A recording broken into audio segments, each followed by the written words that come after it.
less can be more if you do less better, as opposed to how most people think when it comes to fitness, how you need to be living in the gym, go 5 days per week, track your macros, do all of this extra shit that you really don't need to do if you just implement what we're going to be talking about in today's presentation. So for these pictures, one is of me running, the other is of me doing push-ups. I do 100 every single day, which is a big reason why I've been able to stay in shape. I've only been doing it for about a month now, but it's something that just kind of reinforces the identity of someone who is active. And then me in the gym, obviously. So first thing we're going to go over here is the high performance pyramid. So this is what I was making the first two presentations on, which were habits and mindset, being able to set the foundation for how you really are able to just max out every single area of your life, set the right foundation through your mindset and your habits, which is what we already went over in the previous PowerPoints, and how that's very important to set the foundation so that you can go into your training and into your nutrition the right way, so that you don't fall back to your old frequency, to your old way of doing things when you establish the right foundation. So if you guys didn't watch those first two videos, go to my channel and you can watch those first. But today is going to be all about training, and this is the bread and butter when it comes to putting in the right action to get to where you want to be as far as your fitness goals. Okay, so the first thing we're going to talk about here is being able to keep it simple and to not overcomplicate fitness. You don't need to live in the gym, like I said. You don't need perfect equipment. You just need consistency and effort. So as you can see here, I'm not in an actual gym in any of these pictures. I have more of a hybrid approach to my training, and I'm very into calisthenics. It's not everything that I do, but I do have a strong focus on that. So this is me at an outdoor park right here. This is me at another outdoor park, and this is me doing my 100 push-ups every single day. Being able to implement other forms of training is very key because it makes it more fun. And if you're only going to the gym and if you only lift weights in the gym the exact same way, focusing on hypertrophy, strength training, then it gets so boring so quick. Like you want to be able to have more variety with how you train, and you can still focus on progressive overload while doing so, but just having a day or two per week where you just go to a park like this and just do body weight training and being able to focus on calisthenic skills, it makes it more fun when you can implement the strength that you've been able to build from the weights into being able to learn a handstand, learn a muscle up, being able to do things that you didn't know you were able to do beforehand, make it to where you have a lot more adherence to the program and to being able to keep going. And it reinforces consistency, because that's the most important variable when it comes to being able to have staying in shape feel effortless. You just want to be able to keep things interesting, keep things fresh, because if you always feel the need to be in a gym with perfect equipment, you're going to be very limited as far as what you can do when you're traveling on vacation, because you want to be able to take it with you anywhere you go. And the more exposure you have to other forms of training, the more likely you'll be able to fit it into your routine wherever you are. So the current model that I use and that I teach my clients is going to the gym 3 to 4 days per week. So I currently do an upper, lower, and upper, but I split my upper into 2 separate days, a push and a pull. So I go 4 days a week. Most of my clients go 3 and they get great results. So if you want to add a 4th day, you can either do another lower day or do what I'm currently doing and do 2 uppers. So a push and a pull, something like that. You want to be able to do that because you'll be able to go into every single session with more intensity and just have more energy, being able to get more out of it. And it's more efficient too, because if you do an upper and if you're going to be doing push and pull in the same workout, you can superset essentially everything you do. You can superset a bench press with a pull up or a bent over row. And you can do that for essentially every single exercise that you do throughout the session. So you can essentially do 2 workouts in one in the time that you would do one, if that makes sense.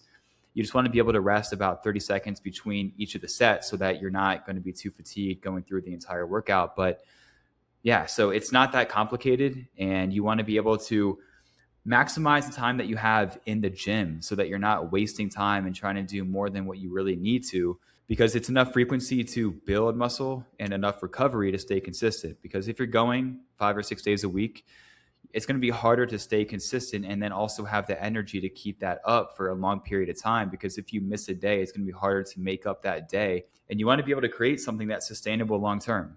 Because, like I said, if you miss a day, it's easier to make it up. You have more energy going into every single session. It's more efficient than a bro split as well, because a bro split, while it can be good if you go every single time, but there's just a more effective way to do things. Like I'm saying, if you do a full upper and a full lower, that's just better in my opinion. I used to religiously go to the gym about 5 or 6 days a week for the longest time. And since I switched over to going 3 to 4 days a week about a year ago, I've seen even more gains and even more progress because of the fact that I can train with more intensity, go to near failure, and just have like a lot more fun as I work out too, because it's also more novel when you only go 3 to 4 days per week. Because like I was saying earlier, if you're always going to the gym and if you go to the gym, the same gym, 5 or 6 days a week, then it gets old very fast. You get bored.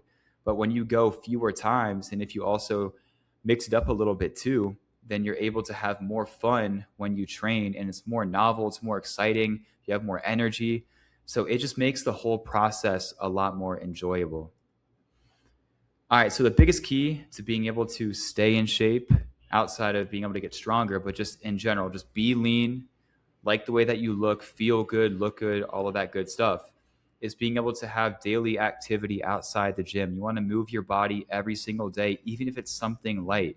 It doesn't have to be a full workout, or you don't have to go for a run every time, but just at the very least, get 8,000 steps per day as a daily non-negotiable, but aim for at least 10 if you can.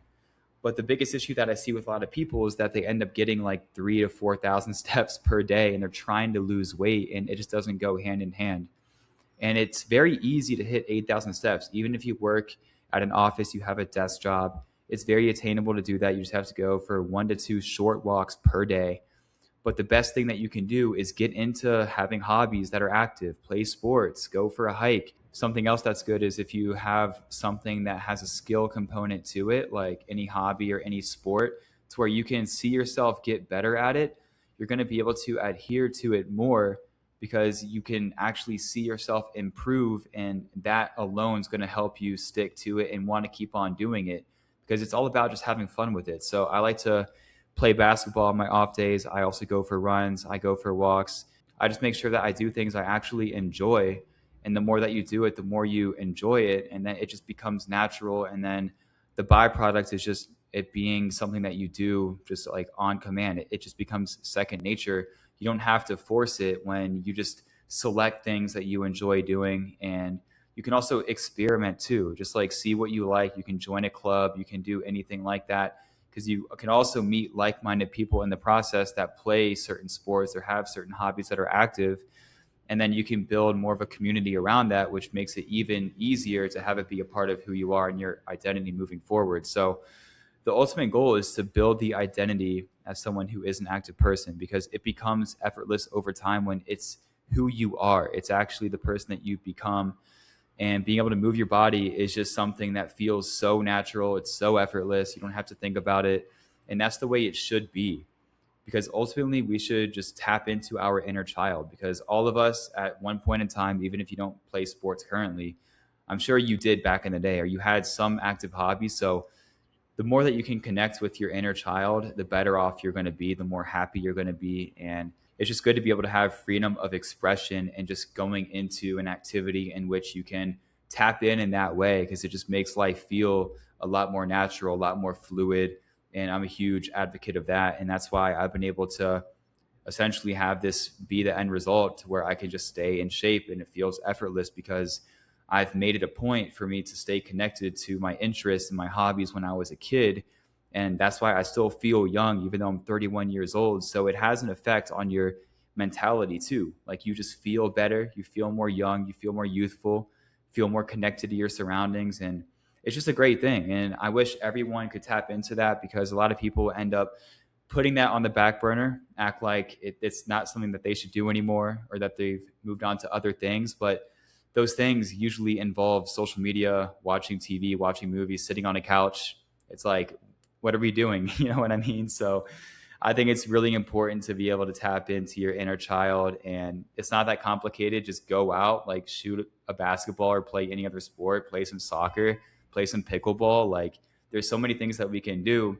And even if you don't feel like you're that good at it, you can always get better, and that makes you stick to it on an even deeper level. So next thing we're going to talk about is going back to training. So like I already mentioned, training with intensity, and also when you are training in the gym or even doing calisthenics, focusing on progressive overload. So the way that I structure my workouts is I do 2 to 3 exercises for each muscle group per session. And my first 1 to 2 are going to be compound movements. So for an example, if I do a push day, first exercise is going to be a barbell bench press. Second is going to be an incline dumbbell press. And then the last 1 to 2 exercises are going to be isolation for my triceps or for my shoulders, depending on the day. And that might be a tricep push down, or it might be a shoulder press, might be a few lateral raises, but that's all you really need if you push close to failure. My first set is a warm-up set, and then I do 3 to 4 working sets of the weight that's going to actually get me to where I need to push myself and I need to exert myself. And depending on the exercise, I do 6 to 12 reps for each of the exercises. And like I said, I push close to failure. And you want to make sure that you don't go all the way to failure every single set. The first 2 to 3 sets, you want to go 1 to 2 reps shy of failure. Because if you go all the way to failure every single time, you're not going to have any gas in the tank throughout the rest of the workout. So for me, on the last set, that's when I go to absolute failure. And I make sure that I do that, and then sometimes incorporate a drop set too. So your first 1 to 2 or 2 to 3 sets, go 1 to 2 reps shy of failure. And then the last set, go all out. And if you feel like you have some gas in the tank, add in a drop set too, and you'll be good to go. But that's the most important variable when it comes to building muscle, because that's how you signal growth, when you add more of a load over time.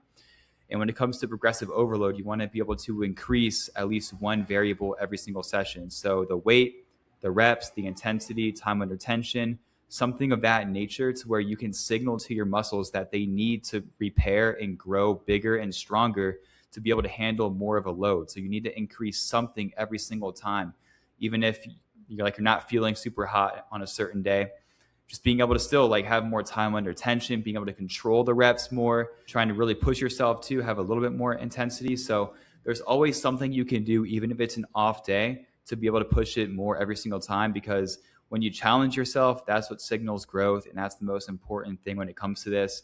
You don't need to overcomplicate it, but when it comes to weight training, like I said, I would focus on the compound movements and then just a couple isolation here and there. But if you do more and more compound movements, it's going to add a lot more strength to your overall frame, not only specific areas of your body or a specific muscle. You want to be able to do movements that have a lot of bang for their buck, and you'll get a lot more out of it over time. All right, so like I've been mentioning this whole time, the hybrid training philosophy, this is something that I'm very passionate about, and something that has really made it to where I've been able to stay consistent, because I have a lot of fun with my training, and that's what it's all about. Because you don't want to confine yourself to one style or one form of training. You want to be able to experiment with other styles of training and just see what you like best, because you just never really know. Because the most popular way people train is through strength training, by lifting weights, hypertrophy. And that's great, because it's the most efficient way to build muscle. But that doesn't mean that that should be the only way that you train. Because if you're only doing that, like I said earlier, it's going to just get boring. And that's why I started calisthenics. And that's why I've been able to do more with my body and being able to see what I'm really capable of, because that kind of pushed me into other avenues of training. And now I know how to form a program that fits me for what I like and my needs. So right now I'm focused more on hypertrophy training, calisthenics, power training, which is this right here, being able to use med balls, doing med ball slams, stuff like that. Plyometrics, which has led to me being able to dunk a small basketball. And I also run too. So just being able to create a program that's more dynamic, more versatile, you can get more out of it. And if you don't know how to do certain types of training, you can just start small. You don't need to go into a full program trying to do way more than you need to at first. Just being able to watch a couple of videos, try to experiment. If you see someone in the gym doing something cool, go up to them, ask them what they're doing. but there's always something that you can do just to add some flair, to add some variety, to add something new to your training. Some people are ride or die when it comes to just lifting weights, but those people, I feel like, haven't experimented that much and they don't know what they're missing because that's all they've done. So, like, I'm not anti weights by any means. Like, I would say 60% of my training involves weights. But at the same time, there's just so much else out there that you can be doing. And, like I've been saying, it makes it more fun, provides variety. And when it comes to power training, plyometrics, you can become more athletic, which is actually useful when you play other sports. Like, I like to play basketball. So for me, it's very helpful and very useful to be able to train in that way. That way I can be more explosive, be more athletic, and it actually has some carryover to something else outside of the gym. Because you want to be able to feel like the training that you're doing has some application, that you're not just trying to like look bigger and only doing it for aesthetics. You want to feel like you can use your body on a higher level and actually use it in a way that you couldn't otherwise, because that's the whole point. You don't want to just get strong to like look strong. You want to be able to use that strength or use that athleticism in some way to add some more variety into other areas of your life too, because overall it's a more balanced approach. You want to be able to, look strong. You want to be able to use your body. You want to be able to have good endurance. You want to be explosive. Like, you just want to feel complete as an athlete, as a person, to be able to take on whatever you want in life and not just feel confined to one style of training, to one way of training, and just being able to see what you're really made of. And also just being able to train anywhere. This is the most important thing when it comes to adherence, when it comes to consistency, because whenever you're out of town, if you are somewhere that doesn't have a gym, then, a lot of people use that as an excuse as to why they can't work out. But in reality, your body literally is the gym. And even if you don't have weights to go along with it, just knock out a few push-ups right here. Being able to knock out push-ups. And if you start training calisthenics, you'll learn how to do handstands. You can start doing handstand push-ups. And if you just see a bar anywhere, hit up a back lever, do some pull-ups. Like, there's always something you can do. And it gives you the option to train anywhere and anytime.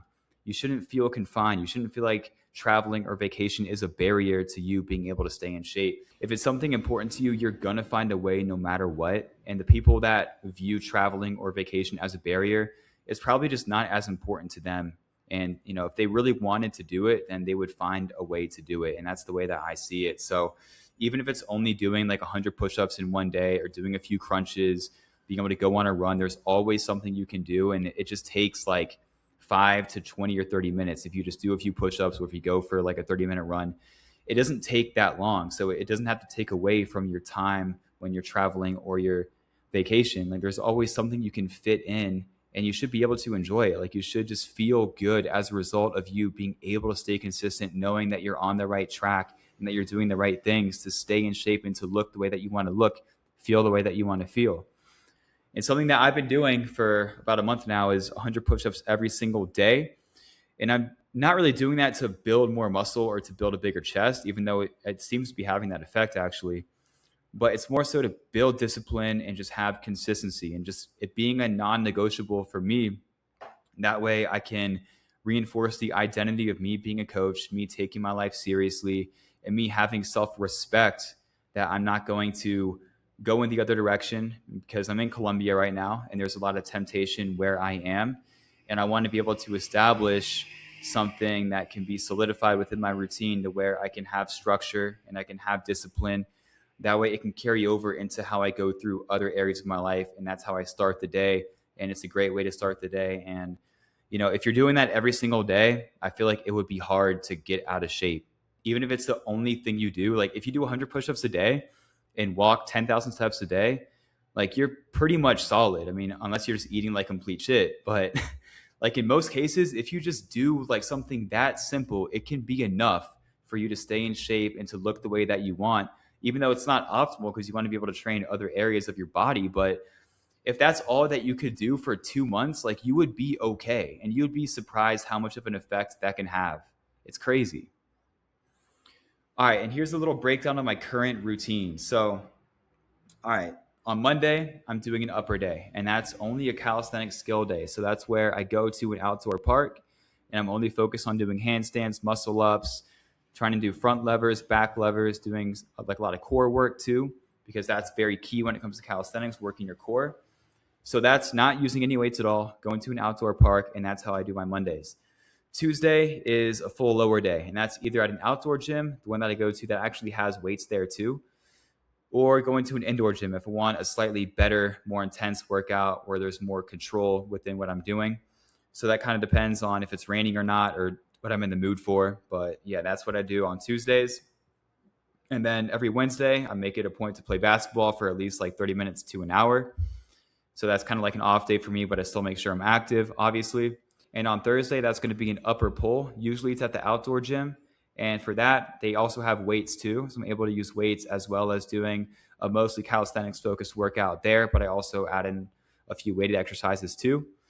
And then Friday, the upper push is at the indoor gym just because I really like being able to bench and have like a real barbell. So for me, it's important to hit an upper push at least one day a week to where I have access to a full gym based on the way that I like to do things. And then Saturday, I go for a hike usually, and that's like at least 10 or 15,000 steps right there.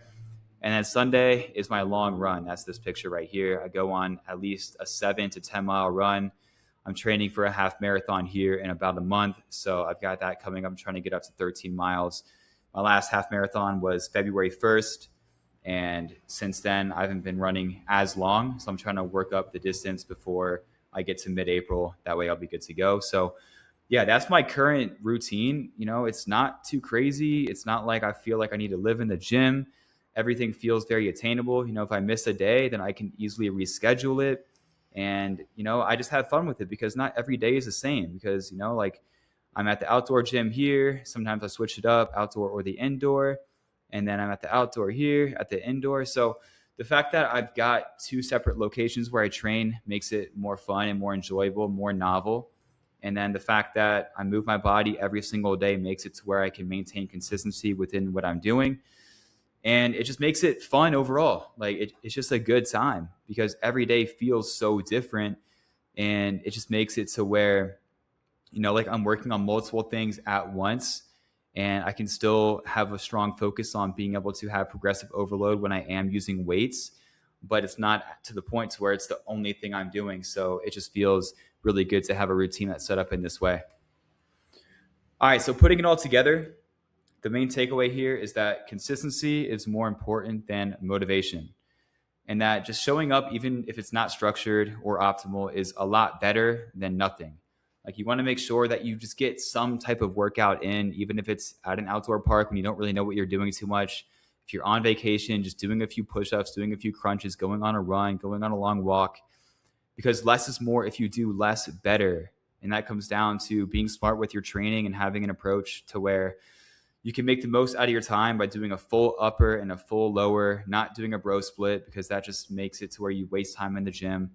But being able to superset whenever it's optimal too, when you can use your antagonist with your agonist muscle groups. Being able to do that is key. And then obviously just having intensity, because if you're not pushing yourself, if you don't have that as a factor within your training, you're not going to signal growth to your muscles. So that's very important. And just being able to maximize your time in the gym. Move your body every single day, at least 8,000 steps a day, which is very attainable even if you have a job that is confined to a desk. You can still do that. You just need to work it into your routine, have better time management skills, but it is very possible.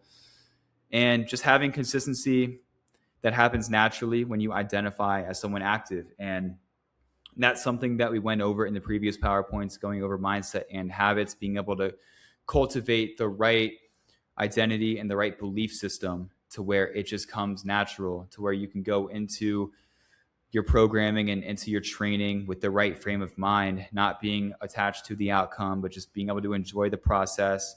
And it's easier to be consistent when you're not always thinking about where you want to be or, you know, where it's going to lead to, but just being able to, you know, just be okay with where you're at and just have fun in the moment, being able to enjoy the process because it's all you have. When you have the right mindset towards training and towards, you know, your goals, and when you don't focus so much on the result and just think about how grateful you are to be in the position that you're in, to where you're healthy, you can move your body, you have access to a gym, you know, there's a lot in your favor. You just have to be able to capitalize on those components to get the most out of it and to not just, you know, self-sabotage and think about like, oh dang, well I've only built like X amount of muscle in 2 months, like I must be doing something wrong. Like, yeah, you want to be able to check yourself and change the program if you need to. Like if you're going to the gym 5 or 6 days a week, maybe cut it back to 2 or 3 and just train a lot harder. And just being able to, change things up when you feel like you need to, but to not get yourself down and to just realize that consistency is the most important thing, even if it's small. It doesn't have to be overly structured, because sometimes, like I said, the best workouts are the ones where I just go in completely free without a plan.